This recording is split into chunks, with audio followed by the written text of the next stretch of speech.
Hi, welcome, and thank you for tuning in today for this on-demand webinar from Michigan Alliance for Families about food allergies at school. I'm Michelle Driscoll. I'm the policy coordinator with Michigan Alliance for Families, and we are so pleased to present this new information for you. I have a family member with food allergies, and this information is so important, and we hope that it will be helpful and useful for you and your student so that your student can have a safe and healthy school year ahead.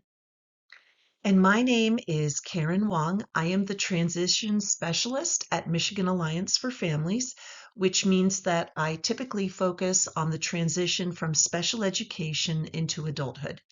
Everyone here at Michigan Alliance for Families has a family member who has or had an individualized education program or IEP in school, and I am no exception. I have an adult son with multiple disabilities, and I also have a high school age son who has severe food allergies, and he has a 504 plan and an emergency medical plan at school. We're so glad you decided to join us today. So here is what we are going to cover today. I'd like to start with a short poll to learn more about your experience with food allergies, 504 plans, and IEPs, or individualized education programs.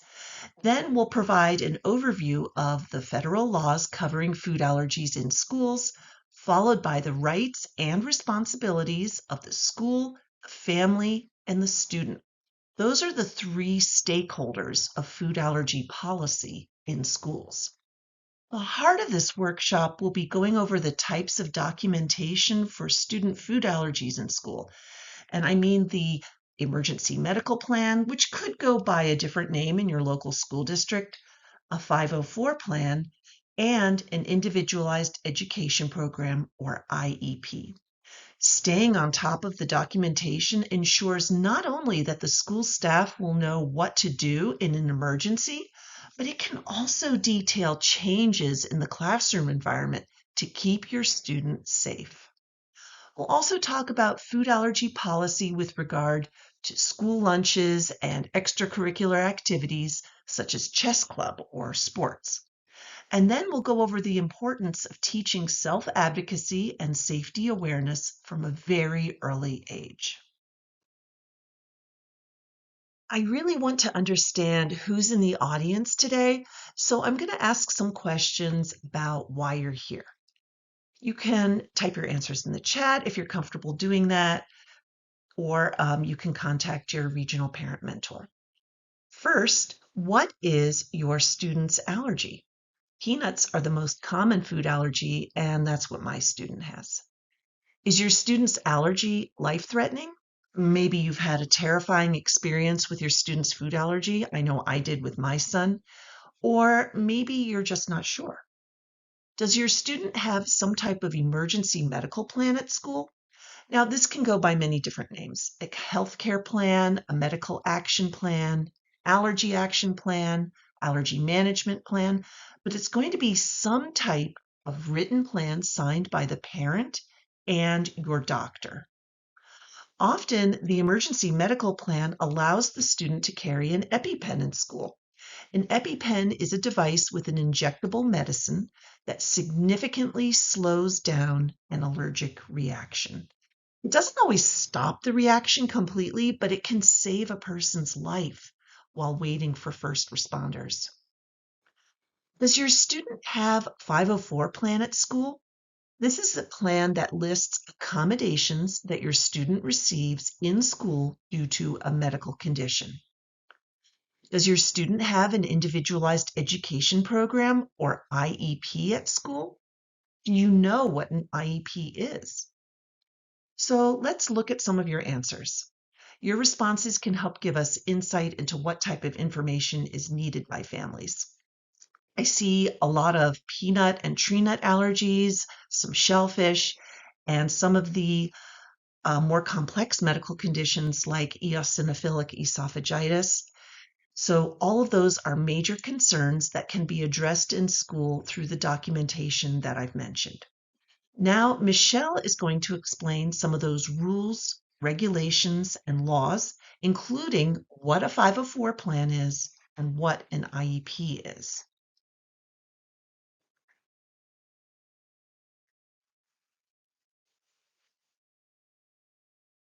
So I just want to give some quick definitions of some federal and state laws and rules, and there's a lot of intersection between these laws and the rights of students with disabilities.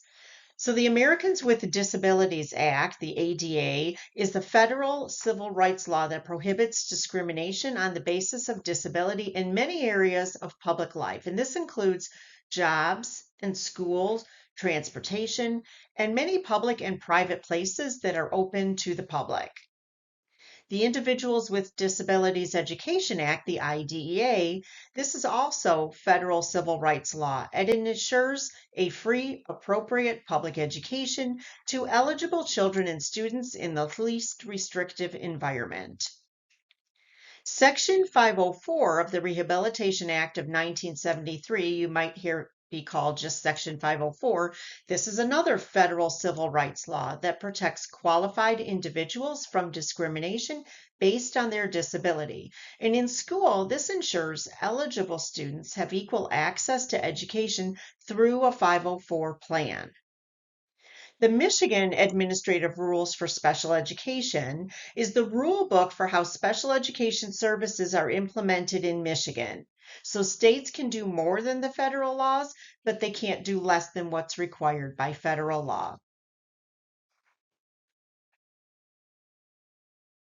A life-threatening food allergy may be considered a disability under federal laws that I talked about, such as the Americans with Disabilities Act, ADA, Section 504 of the Rehabilitation Act of 1973, and the Individuals with Disabilities Education Act, the IDEA. Each of these laws has rights and protections for individuals with disabilities, and I'm going to be discussing these more in just a little bit. But some of the responsibilities that the schools have include the recommendation from the Michigan Department of Education that encourages school districts to create a food allergy policy. And this policy should be implemented consistently.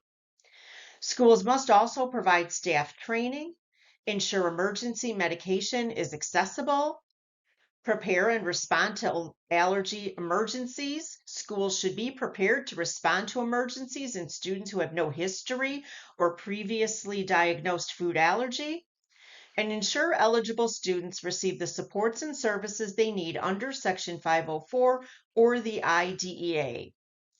And just to note, if a student has an IEP, they don't need a Section 504 plan in addition to that individualized education program. All supports and services and accommodations under Section 504 can be provided through the IEP, and we're going to talk about this more in just a little bit.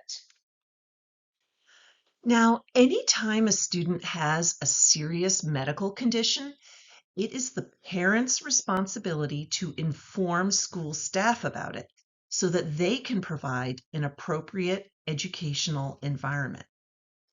Parents also need to educate the student about their medical condition from an early age. I still remember the Halloween when the preschool teacher handed out peanut butter cups to children as they lined up to go home. My 4-year-old son knew not to open it. He may have saved his own life at that moment. Parents also have a responsibility to follow school procedures. So after that Halloween incident, I met with the school administrative staff and the school nurse. I was still new to this world of food allergies, so I needed to understand what their process was to provide appropriate snacks and treats. Remember, you can ask for the school's written policies whenever you have a question about how they do things. Most schools will have a policy about providing a packet of non-expired emergency medication at school. And the most common emergency medication is an EpiPen, which is an auto-injectable medicine that helps to stop or at least slow down an allergic reaction. And EpiPens are expensive. So if you cannot afford an extra set, or if your insurance won't cover it, You can discuss this with the school nurse and ask about either using your school's extra EpiPens on site or getting help to apply for appropriate medical coverage. You could meet with the school's social worker to enroll your child in affordable health care. Parents can ask what type of training is provided to school staff. For example, does the school team understand how and when to use an EpiPen? Have school staff been trained on preventing cross-contamination, or are they only trained on how to react to an emergency? When discussing a student's medical needs at school, I suggest communicating as much as possible in writing. Written communication helps the school to better understand the student's needs, and it helps parents keep track of important information. The outcome that everyone wants here is a healthy student who's ready to learn. The main stakeholder, of course, is the student, and the student has responsibilities too. Students of any age, any ability level can learn basic, age-appropriate self-advocacy skills. Maybe that just means saying no to school treats and only eating safe foods from home. Students can also learn how to administer emergency medications when they reach a level of understanding about what the medicine is and they attain the ability to handle their own medication. Any student can learn safe behaviors, finding the allergy table in the school cafeteria, or learning how to spread paper towels on the table before eating, or not touching other students during or after meals. As I said, parents have a responsibility to educate their child about their medical needs and the best ways to stay safe. After families disclose a student's food allergy to the school team, the next step is often the creation of some type of emergency medical plan with assistance from the school nurse. Now, this type of plan can go by many different names, and sometimes it seems like every school district has a different name for it. The example that I have here, which is an actual student's emergency plan from school, is called an allergy action plan. Other names are healthcare plan or medical action plan, but I want you to know that the idea behind it is going to be the same. On the example that I have here, the allergy action plan is combined with a medication authorization form all on one page. Some school districts will have the medication authorization on a separate page. A medication authorization is required if you are asking the school to administer any type of medication. And this plan here includes the EpiPen and liquid Benadryl for an allergic reaction or exposure. Whether that's a daily medication or an emergency medication, you need the medication authorization form. And you have to request these forms from the school office. There's no standard statewide emergency plan or medication authorization form. The purpose of these forms is to explain what to do in case of an emergency. In this case, in case of an allergic reaction or an exposure to a known allergen. This is an agreement between the school and the family. The school is saying that they will follow the doctor's instructions. That's why the doctor's signature is required. And the family is saying that they have disclosed the student's medical condition. The emergency medical plan is valid for 1 year. If the student has a change in medication before the year is up, then the plan needs to be updated. There's one thing missing from this allergy action plan. It does not explain what accommodations the student may need every day in the classroom, in the cafeteria, or in extracurricular activities. This plan only covers emergencies when the student has already been exposed to the known allergen. The emergency medical plan is important because it can save a life. Ideally, every student with a life-threatening medical condition will need to have a plan like this one. This plan does not cover the circumstances that may lead to an emergency situation.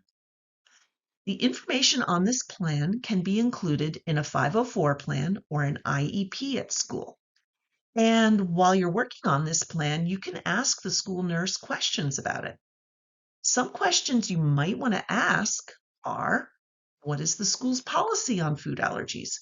Could I have a copy of the written policy? Is there a separate table for lunch? If so, who monitors the table? Will my child be able to carry an EpiPen, or is it going to be kept in the classroom or the school office? What happens if the emergency plan is not followed? Would there be an incident report or a follow-up meeting? Are there examples of medical plans that I can compare, or is it a standard fill-in-the-blank form? Could I schedule a follow-up meeting to discuss a 504 plan or an IEP for my child? Now, Michelle is going to talk to us about the laws behind accommodations in school.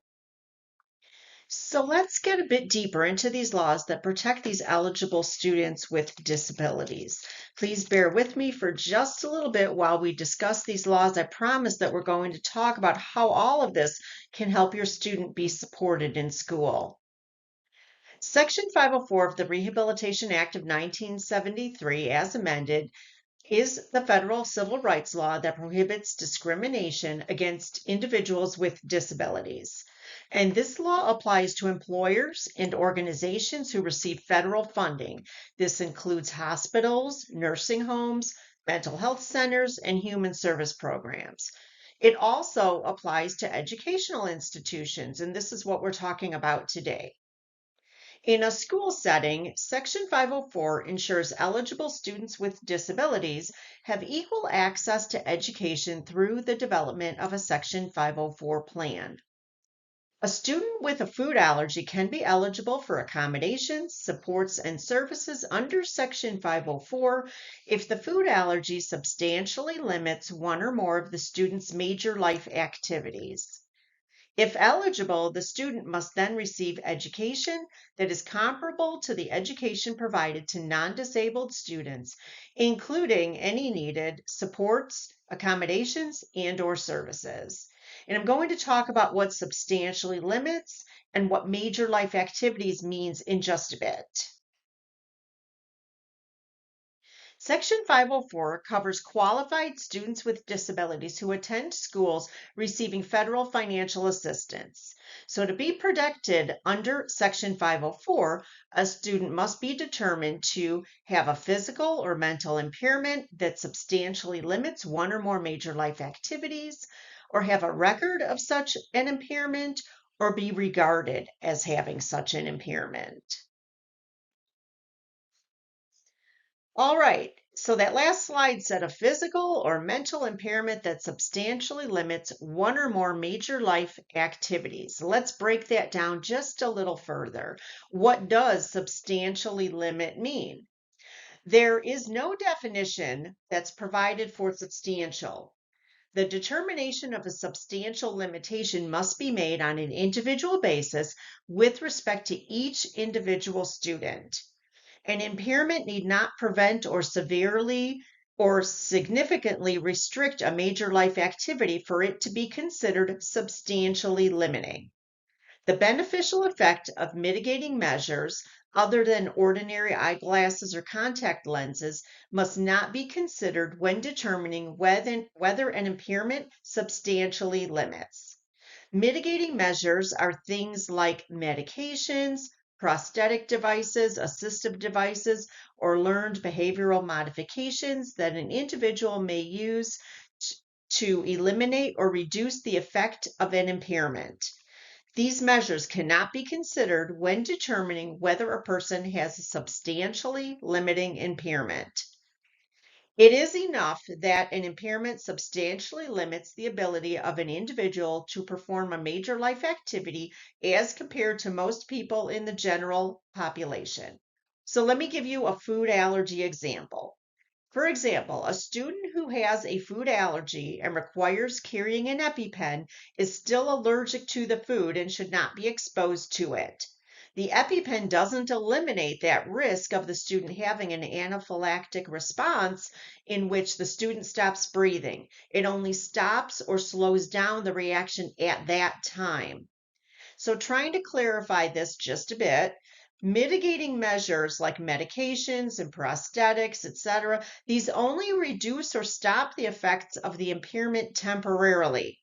An individual still has the impairment and still is at risk, so medications, prosthetics, assistive devices do not eliminate the impairment and shouldn't be taken into consideration when determining if an impairment substantially limits a major life activity.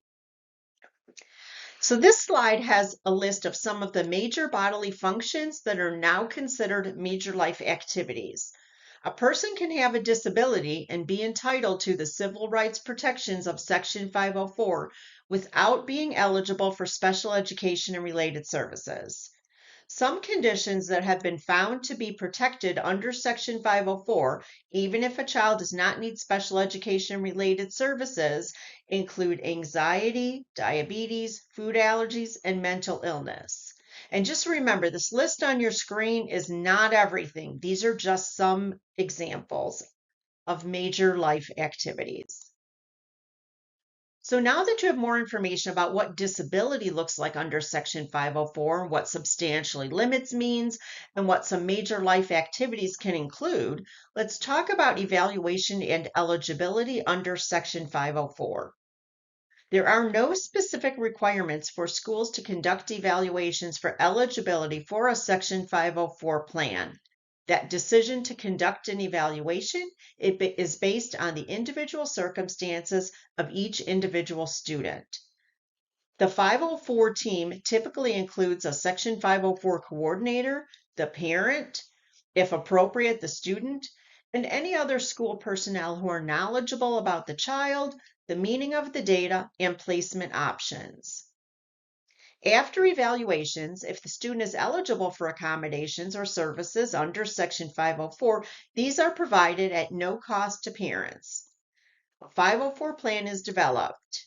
And just a note that a 504 plan does not have to be in writing, but best practice is to document the accommodations, supports, and services that are being provided to the student.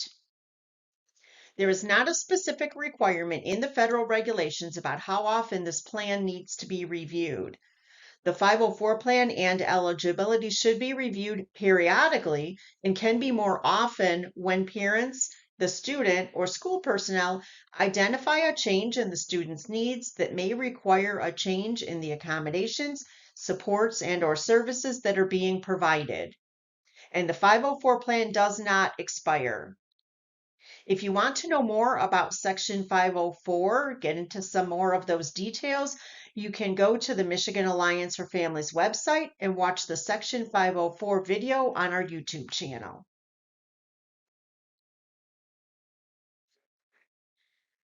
Remember that the Individuals with Disabilities Education Act, this is the federal civil rights law that ensures eligible children with disabilities receive a free, appropriate public education in the least restrictive environment.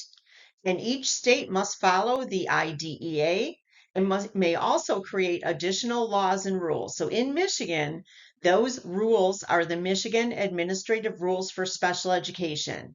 States can do more than what's required by the federal law, but they can't do less. In Michigan, the IEP, Individualized Education Program, is a written document for a student with disabilities 3 through 25 years old who receive special education programs and related services. The purpose of an IEP is to identify each student's needs, develop reasonable learning goals, and document the services the school district will provide to help the student achieve these goals. Special education means specially designed instruction provided at no cost to parents to meet the unique needs of a child with a disability.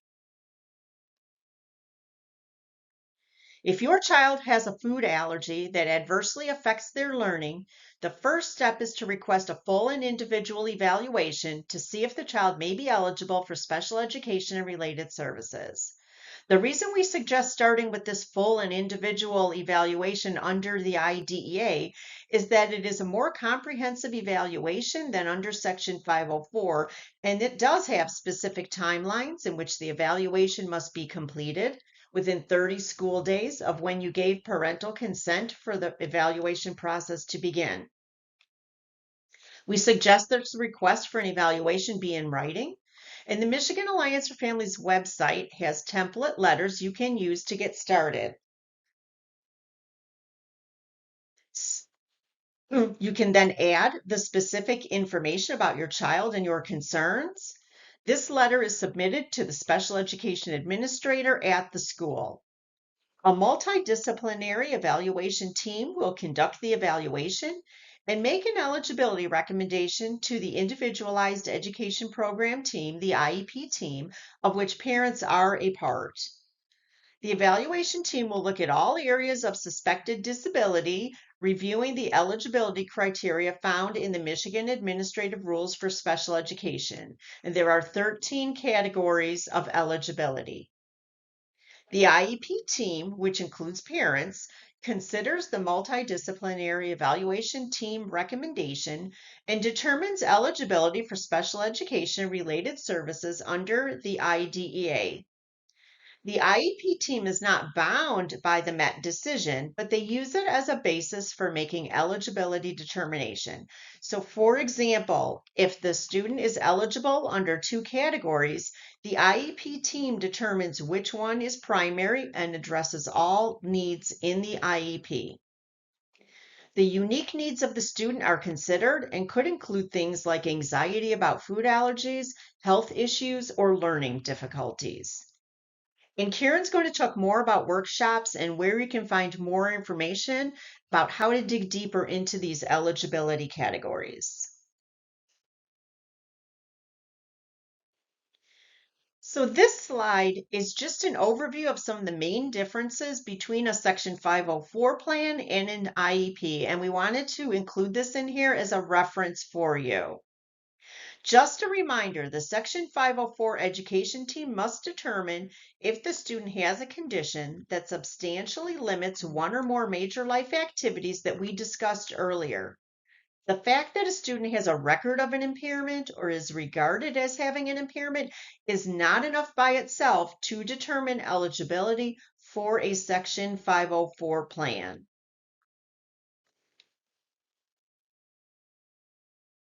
So the next question is, how does a medical condition such as a food allergy affect a student's experience in school?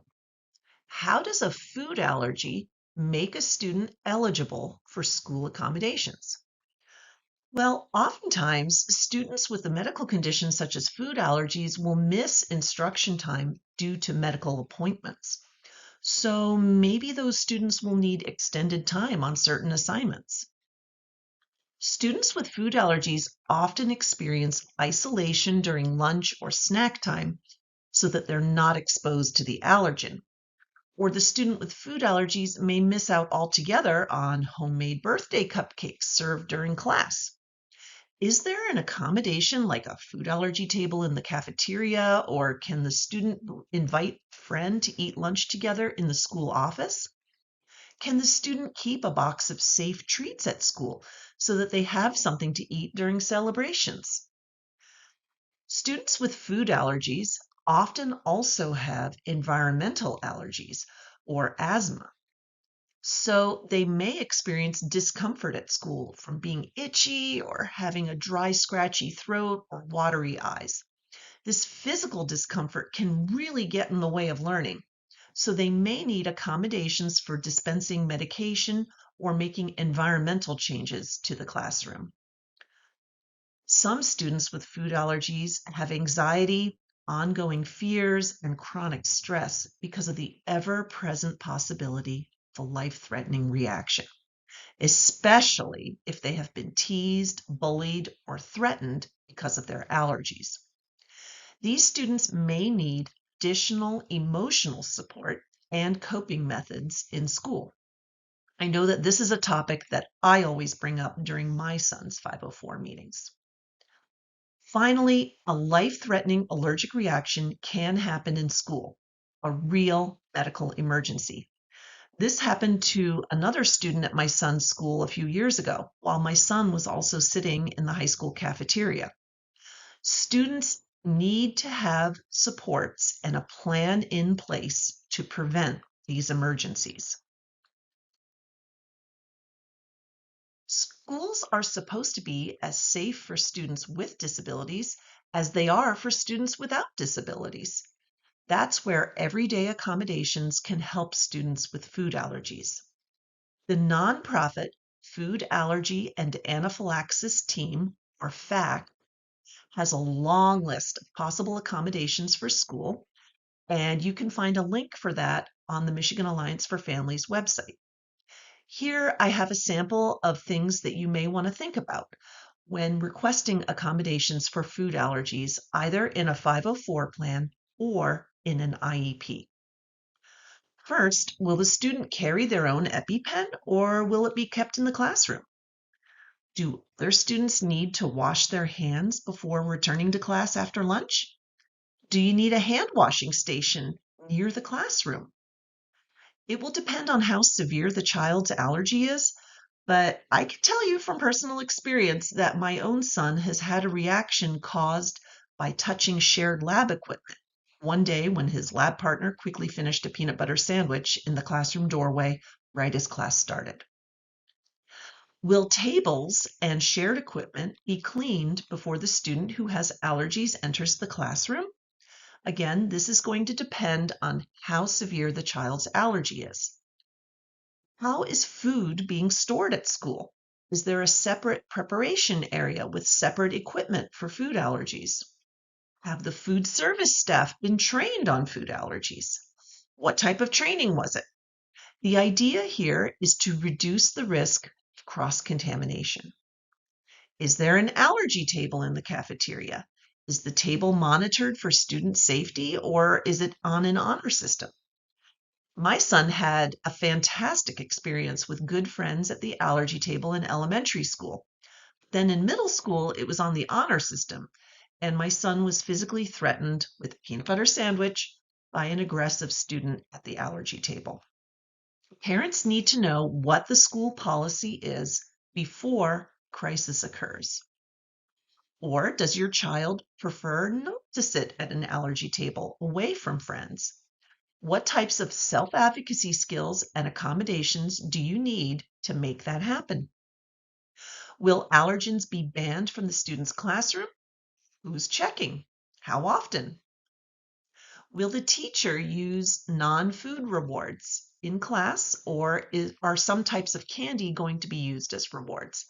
Just as an aside, non-food rewards are widely considered a best practice in schools anyway. And what about food and art projects and class assignments? I'm talking about pasta mosaics and bird feeders made from seeds and peanut butter. Again, some schools already consider it a best practice to use non-food materials in projects, but parents need to know what the school policy is. And the biggest accommodation will be the guidelines for participation on field trips, daily bus rides, school parties, extracurricular activities, and school events like concerts or multicultural celebrations and award ceremonies.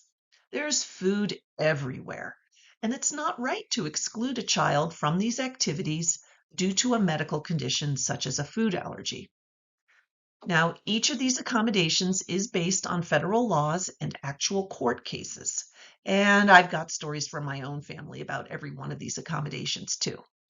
I suggest sitting down with the school team and having an open discussion about the accommodations that are important to you.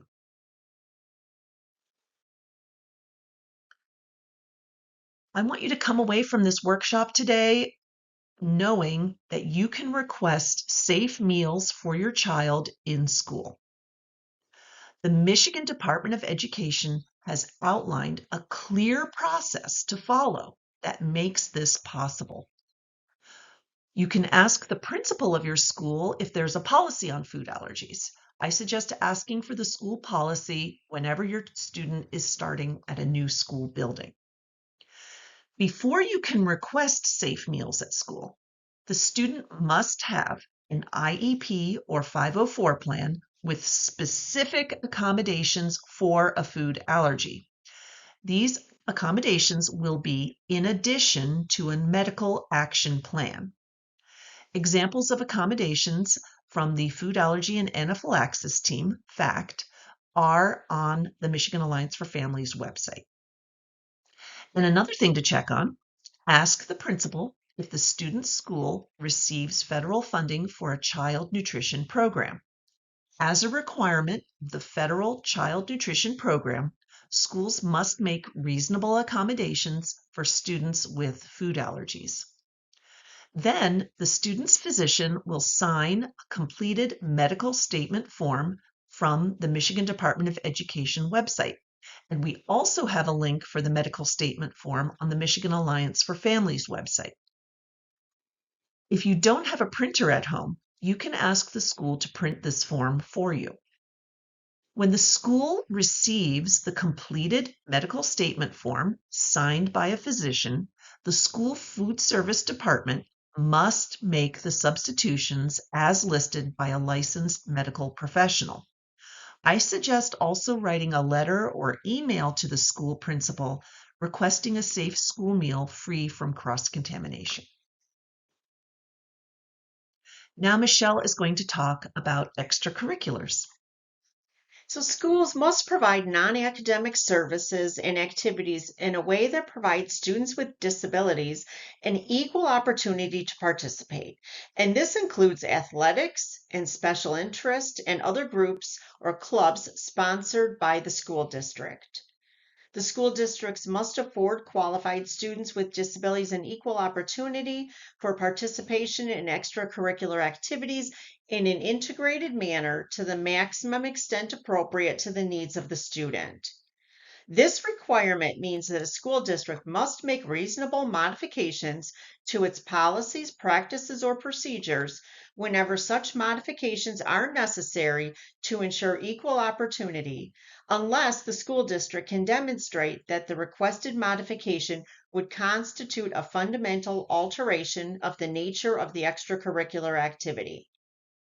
The fact that a student has a disability doesn't mean that the student must be allowed to participate in any selective or competitive program that's offered by the school district. Rather, school districts may require a level of skill or ability of a student in order for that student to participate in a selective or competitive program or activity, as long as the selection or competition criteria are not discriminatory. And Karen's going to give some examples regarding students with food allergies. Okay, so let's say your student tries out for and joins the varsity soccer team. Families might take turns providing snacks for practices or games. Or maybe the cross country team has a big spaghetti dinner the night before a meet. Is your student going to be able to participate in these team activities? Or maybe the school offers a baking club after school. And yes, some schools really do have a baking club. A student cannot be turned away from the baking club due to a food allergy. Reasonable accommodations must be made. I know that my son's fear of an allergic reaction prevented him from participating in extracurriculars for many years, but these laws are in place to protect our students. Self-advocacy is not one skill. It's a set of skills, and anyone can learn these skills. Self-advocacy means literally, I speak up. Think about some places where our students can practice speaking up. Picture here shows a doctor's office, but school is another place where people can practice self-advocacy. Self-advocacy also means I understand what I need. So at the doctor's office, you might tell or show the nurse what happens when you eat shellfish, or at school, you might tell your economics teacher that you cannot participate in the activity that involves exchanging candy. And yeah, that really is a common activity in high school economics classes. When things go wrong, self-advocacy means that you are the one who will make your situation right again. So it could mean checking the school or the restaurant menu for shellfish, or making sure that your teacher checks the food labels before starting a candy activity, or asking for help when you're not sure about something. If you missed class due to a doctor's appointment, you may need extended time for an assignment. You may need to know who the contact person is for bullying or other unsafe situations.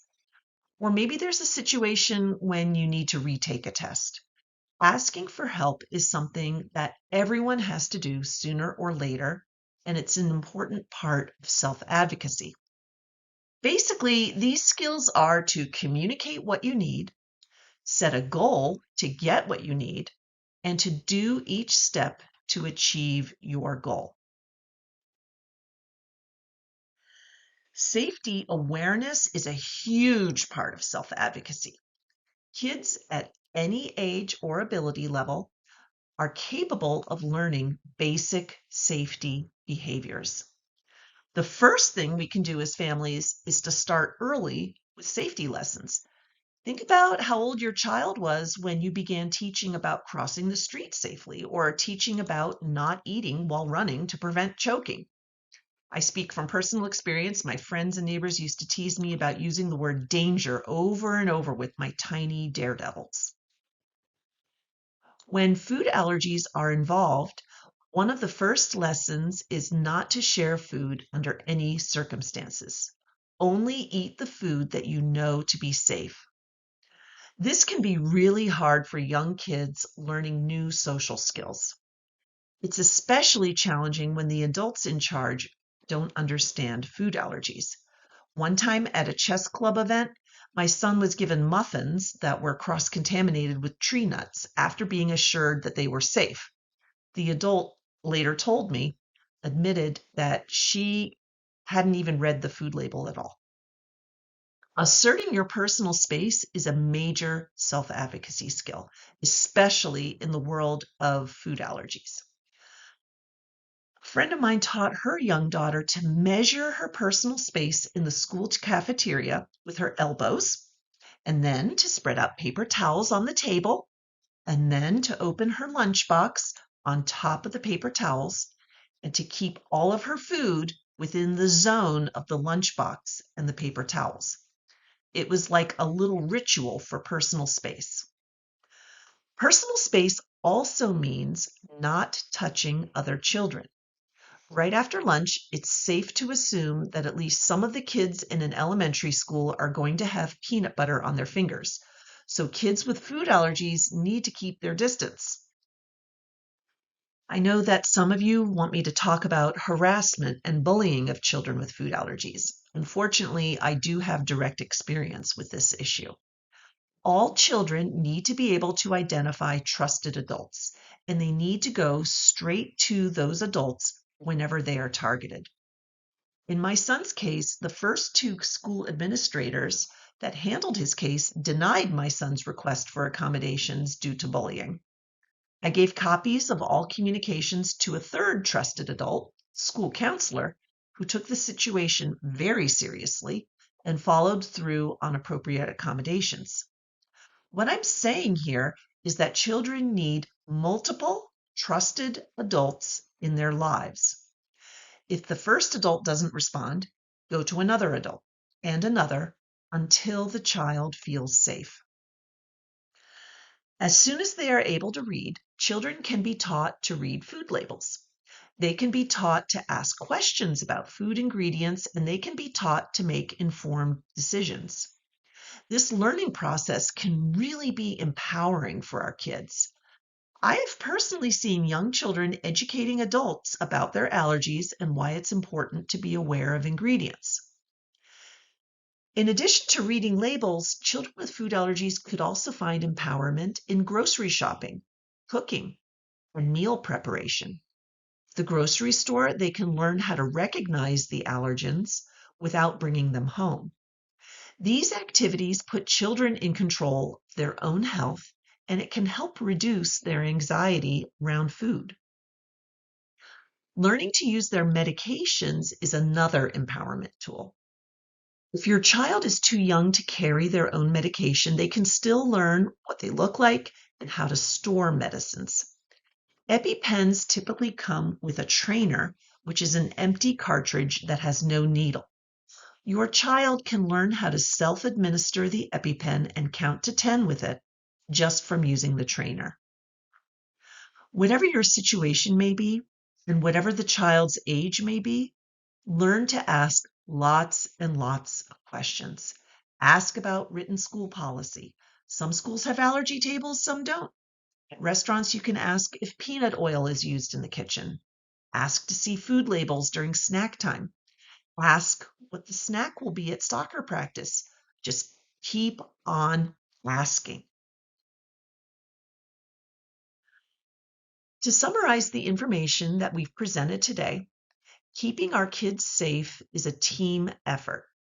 The medical team makes the diagnosis and makes recommendations for treatment. In some cases, like my own son's, the food allergy is so severe, the only treatment is total avoidance.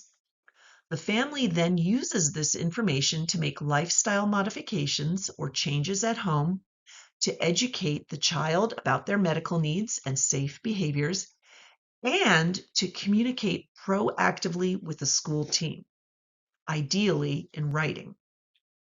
This communication can lead to a medical action plan and, if appropriate, either an IEP or a 504 plan. The student is at the center of all of these communications. When students are very young, they may not be able to participate much in the meetings at school. All students can learn some level of self-advocacy and safe behaviors. As students grow, their understanding of their medical condition will also grow, and they can take more of a leadership role in their education and medical care. Schools have a responsibility to educate students in a safe environment. For students with food allergies, that does mean helping to prevent serious allergic reactions. Schools can provide families with copies of their written policies at the federal, state, and local levels and follow those policies. The outcome that we all want here is a healthy student who's ready to learn, and we can achieve that by working together. Those are the slides that we prepared for today. And if you have any questions, I strongly recommend that you visit our website shown on this slide, www.michiganallianceforfamilies.org, or call our 800 number, 800-552-4821, to be connected with a parent mentor in your local region. Keep in mind that you can call our 800 number anytime to discuss these topics.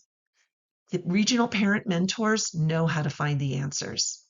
If you'd like to take a deeper dive into IEPs and 504 plans with us, I recommend visiting our YouTube channel for more videos or going to our website for complete list of upcoming workshops. Michigan Alliance for Families is here to support you. We have a Facebook page, an Instagram account, and YouTube channel. For more information, you can visit our website, michiganallianceforfamilies.org, and you can call our 800 number. For Spanish, we have a separate number, 313-217-1060. And for Arabic speakers, we have another number, 248-963-0607. You can also email our information and referral department at info@michiganallianceforfamilies.org.